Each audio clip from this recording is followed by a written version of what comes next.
I want to share what I learned from Mutaz and Shenlundi about Pulse app and making API calls from Pulse dashboards. As you know, QReader it's completely designed to be able to get anything that you want from it via the API calls, and you can go into any one of the API calls and you have get on post. In this particular get set is actually get, and you can try that out and you get the results. That's 200, that's good, and you get everything for you to make external calls and get this data. This is in particular all the apps that I have installed in my QRadar system. However, this is about making from Pulse calls into QRadar, not external. We're going to be doing some videos later on how you get from Pulse calls into VirusTotal or other external things. But this is all about internal apps.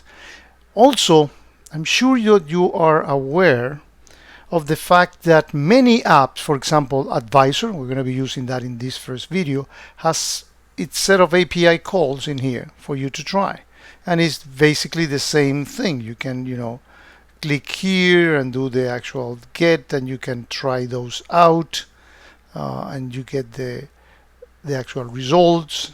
Not only Advisor, but let me give you some other very good examples.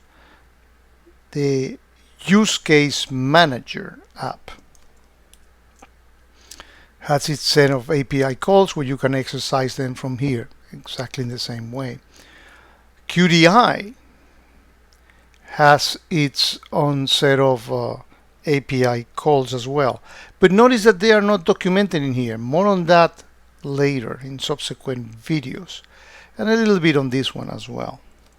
Now, the first step that you need to do is to import some dashboards that Mutaz and Shane created for us. And I already installed them, and I want to show you how you can do those, get those. It's this QDI call using generic API and REST APIs.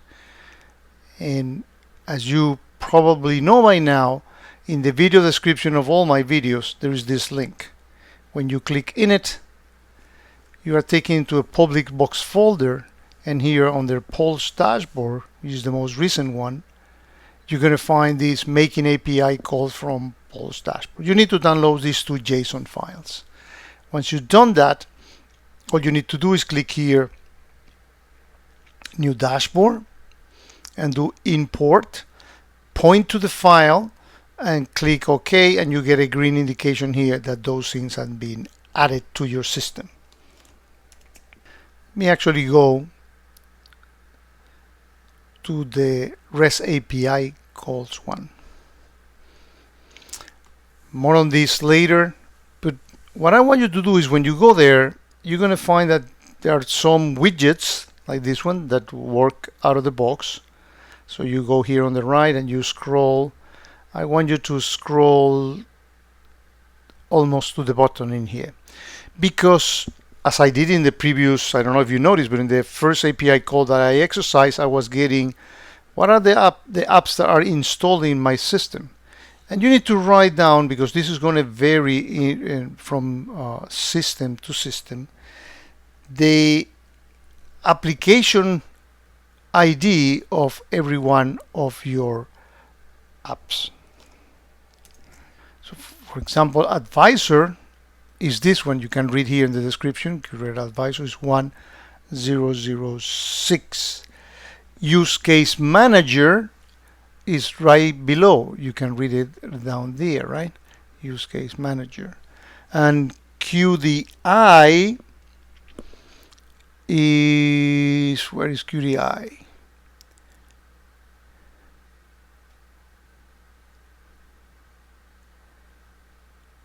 Here.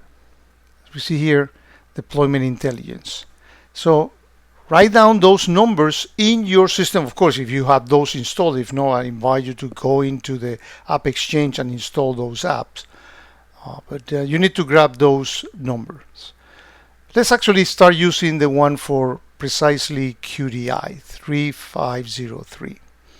And if we switch now to the application, to the dashboard rather, that we downloaded for QDI, you're going to find that there are a bunch of things broken. Everything is going to be broken. In fact, this was broken, but I'll fix it. And I want to show you how you do that. You basically, all you need to do is go here, and basically this is the default number from where the Mutaz and Shane created this. So obviously in their system, their app is 1701, but in my system, QDI is 3503. So all I need to do, make sure I got this right, 3503, yes. All you need to do is change that and save it. Oh, the system wants you to try that before you can actually save it.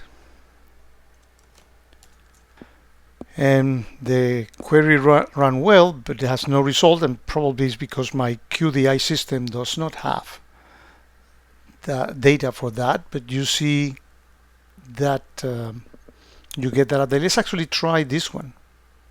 Again, we go here, and all we need to do is modify 3503. We need to test that out before we can save it. So click here, run query, and this one does have data. So when we click save, that icon gets actually populated. So do the same thing with all the other ones, right? Let's actually switch back to the other one with the REST API calls, because we are going to be cloning or copying a widget, and we're going to make a API call into Advisor. So if we go here to the, let me actually go from here to the admin tab. Actually close this one. Let me go to the admin tab and go to the, I was actually there, into the Advisor APIs, and let's choose one. Okay, this API call, and we are gonna do, let's try, let's say this one, right? So we click here, and let's say that we're going to try this one in particular, X-Force Exchange reputation malware. So we click here, get, we clear try out, and we execute, and notice that the default, we're going to make in a query for IOCs involved in the Loki campaign. So we click here, execute, and let's see what the results that we get back. But notice that in the response body, the first thing that we get is this malware thing. Notice that, because we're going to use that. Now all you need to do is copy from here until the end. So put that in the clipboard, because that's what we're going to be putting into our widget to execute this call. It's that easy it is. So let's go back to Pulse. Let's actually click here on the gear, because we are going to take one of these. Let's say I'm going to take this one. I'm going to clone it. I'm going to copy it by clicking in this duplicate icon. And I'm going to call this malware campaign.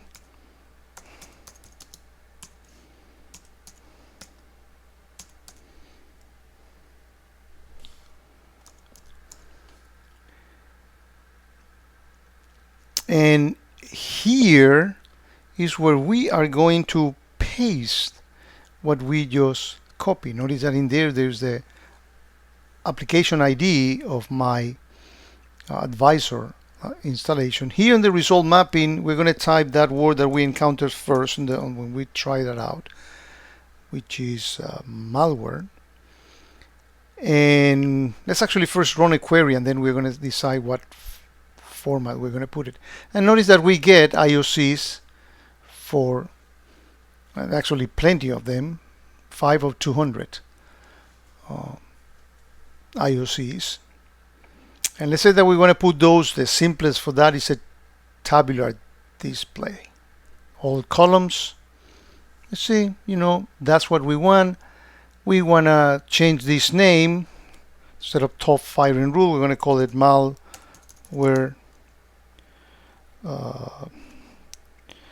IOCs for Loki, right?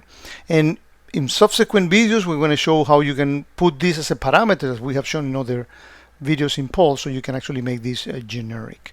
But in this particular case, because we have it fixed here in the URL, we're going to make it for. See if I did this right. I save that, and we see that widget in here. I click save, and most likely at the bottom I should get that, and here they are, right? So we have performed an API call into QRadar, but notice that there's something interesting. QRadar doesn't have this data. This is the X4 exchange, and it's actually Advisor, the one making the call into the X4 exchange. So that's going to be our first example on how to make API calls from cool Pulse dashboards.